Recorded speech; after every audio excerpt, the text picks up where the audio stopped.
ndagusuje we tugiye kubana muri aka kanya.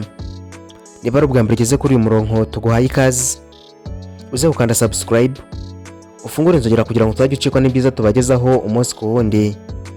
Nawe dusanzwe tubana turagusuje cyane kuko uri uw'agaciro gakomeye cyane.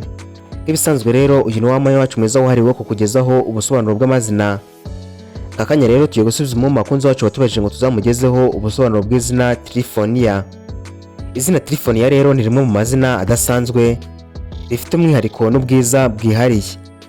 Ni izina ryumvikanamo imbaraga, ubwenge n'umwimerere wihariye.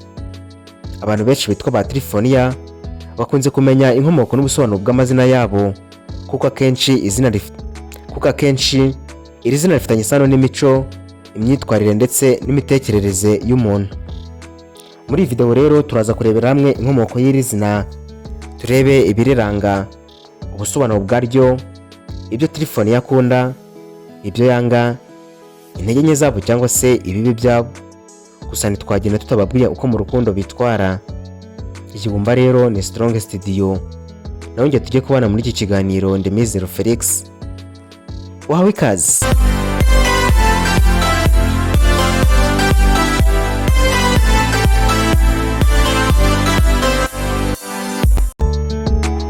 Izina Trifonia rifite inkomoko mu ndimi za kera, cyane cyane mu Kigiriki. Rikomoka ku ijambo rifite aho rituruka n'imibanire myiza n'ubwuzuzanye, aho tri bisobanura bitatu cyangwa se bigashushanya uburinganire, ubwuzuzanye n'imbaraga zuzuye. Ibi bigaragaza ko Trifonia ari izina rifite ishingiro ku bwuzuzanye bw'umubiri, ubwenge n'umutima. Dore rero ubusobanuro bw'izina Trifonia. Mu busobanuro bwimbitse, Trifonia bisobanura umuntu ufite uburinganire mu bitekerezo, ushobora guhuza ibintu bitandukanye mu buzima bwe. Ni izina rishushanya umuntu uzi gutekereza kure, ufite intego kandi wumva ko agomba kugira icyo asiga kuri iyi si. Akenshi Trifonia rifatwa nk'izina ry'umuntu uharanira gutera imbere no guteza imbere abandi mu buzima bwe. Dore rero ibiranga umuntu witwa Trifonia. Umuntu witwa Trifonia akenshi aba ari umuntu utekereza cyane kandi ushishoza. Aba afite ubwenge n'ubuhanga bukomeye mu gukemura ibibazo, kandi aba afite umutima woroshye wita ku bandi.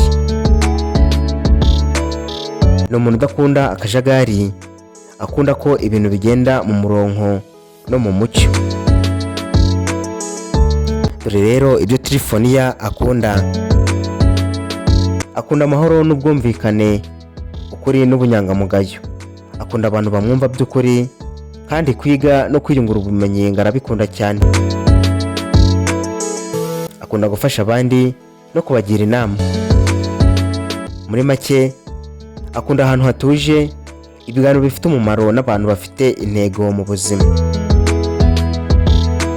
Nubwo rero Trifonia ari ibyo akunda, gusa hari ibyo yanga mu buzima bwe.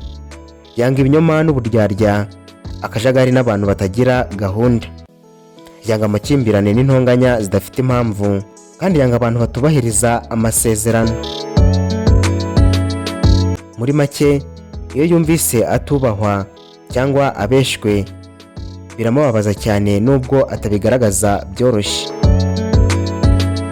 Dore rero intege nke za Trifonia cyangwa se ibibi bye. Nubwo afite byinshi byiza, ariko Trifonia ashobora kugira gutekereza cyane bikamugora gufata icyemezo.